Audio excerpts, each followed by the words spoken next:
I think on a long enough time scale, it is virtually inevitable that the U.S. will fall under military rule. And there are a couple of reasons why I think this. The first is just approval ratings. I mean, Congress has a dismal approval rating.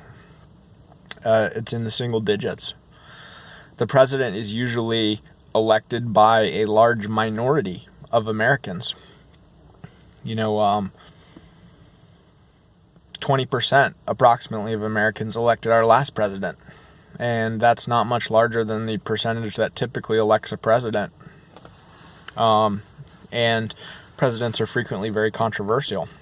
This one's very controversial, but the last one was very controversial too, and the one before that was very controversial too. So there are almost as many, if not more, people who disapprove of the president as approve of the president.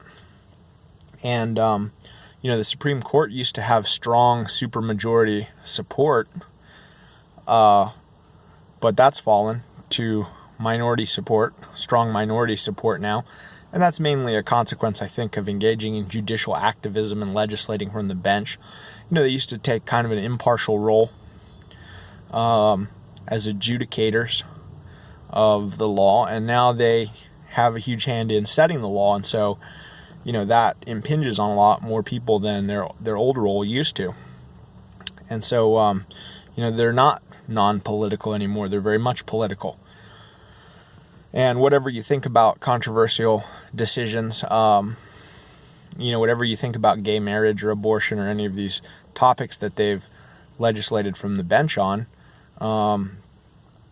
then you have to admit that the decisions that brought forth that legislation were, let's say, pretty contrived and convoluted and maybe dubious. And that could be true even if you agree with those decisions, even if you agree with the policies that those decisions were meant to implement. So, that's slipped. That strong supermajority support for the Supreme Court has slipped to strong minority support, less than majority support. So the only institution left in the government that has supermajority support or approval from the American people is the military. And it's something that Americans broadly identify with. Normal Americans, not treacherous blue staters, who are actually, the strong liberals are a fairly small minority. So, they're not as big as the normie con cuck-servatives or whatever you want to call them. Really not as big at all. And they're only bolstered by, coalitions of aliens, basically. So, military is the only institution that has, supermajority support. And the other thing is, they're the institution with the guns. Now, traditionally, the military has been subordinate to the civilian government. But, how long can that last? It's in many ways, it's an artificial or an unnatural condition for the men with the arms to take orders from men with no arms. And, this kind of really hit me a few years ago when I saw a documentary about, let's say, sexual harassment and sexual assault in the military. I didn't see the documentary. I saw the trailer for the documentary. And there was this scene of all these suits in Congress, grilling these military officers, these general officers in uniforms, and just really blasting them for perceived inadequacies in the military's response to allegations of sexual harassment and sexual assault. And you could tell these generals were just kind of biting their lips and trying to be as cagey and as diplomatic as possible.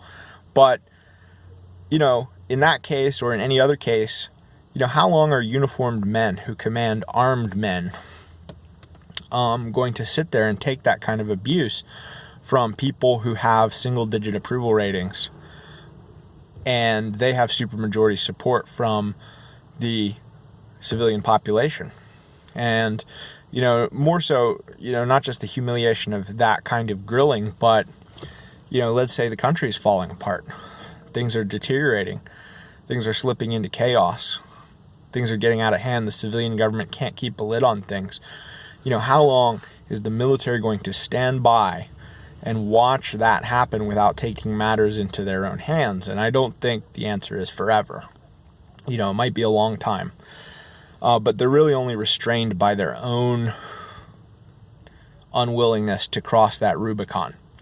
They're really only restrained by that tradition that the military is subordinate to the civilian government, and not really anything else, because if they did cross that Rubicon, who would stop them? Only each other. Only each other. The only meaningful opposition they would get, especially in a case like that where they're, let's say, taking the side of the American people against the government, the only determined resistance they could possibly expect is from, other units of the military. And so, it's virtually inevitable that that's going to break down at some point. And, maybe the first coup attempt or the second or the third will be unsuccessful for that reason, because enough commanders will, stick with the tradition and stick with the principle of subordination to the civilian government. But, eventually, I think it's virtually inevitable that one will succeed. And because there's nobody to stop it. And the only other possibility for stopping it would be the civilian population itself. And so that's a possibility. That could be a source of resistance. And, I don't think the military wants to get involved in conquering the civilian population and subjugating the civilian population, but there are plenty of instances where they might not have to, where the military and the civilian population might be on the same side and the civilian government on the other. So, it's virtually inevitable that that's going to break down at some point. And in many ways, that's a more natural condition that would bring about. That's a more stable condition, because you have a coincidence of, the actual power, the actual force, the actual authority in the system, and, its exercise and its direction versus, a separation. There's a great scene in the movie Starship Troopers, and it's drawn from the book, but it made it into the movie as well, where Dubois, or in the book Dubois, or in the movie Ratchak, is lecturing his class on history and moral philosophy, and he's saying, this year we explored the failure of democracy when the social scientists brought our civilization to the brink of chaos. Well, that's where we are right now, the social scientists. Fuck them. He goes on a little bit later. He says, when you vote, you are exercising political authority, force. And force, my friends, is violence, the supreme authority from which all other authorities derive. And that scene is flawless. I can't find a problem with it. And he says, we talked about the veterans, how they took control and established the order that has lasted for generations since. Great scene, absolutely flawless, absolutely brilliant. I can't find any fault with it, and the basic principle is sound. That's the source of authority, and if the civilian government has any authority to enact policies or to defend policies or to do anything, it's because that the people who bear arms work on their behalf. The people who bear arms actually supply the force that makes everything happen. Or, at least refrain from opposing it. And that's just as true of the armed segment of the population as it is of the military. Because they're, under a democracy, they're asked to refrain from supplying force to oppose policies that they don't like, or oppose electoral outcomes that they don't like, or oppose, whatever that they don't like or is injurious to their interests. We ask them to refrain from violence to overturn democratic outcomes. And, the actual violence to enact the democratic outcomes is supplied by the military and the police. But what that means is the political class is really in power only because they control the narratives. And the intellectual class that feeds them, the academic class or the bureaucratic class that feeds them those narratives, they're in control because they control the narratives. And so, you have two possible modes of organization for a society and a government. You can have government by intellectuals, government by narrative, government by politicians, or you can have, government by warriors, Those are the people who actually wield the force from which authority derives. And the second case is a lot more responsible because those people are, directly involved in A, making the decisions, and B, paying the cost to carry them out. So there's no disconnect there. There's a congruence. And it's easier for them to do accounting. And it's easier for them to, take account of the costs.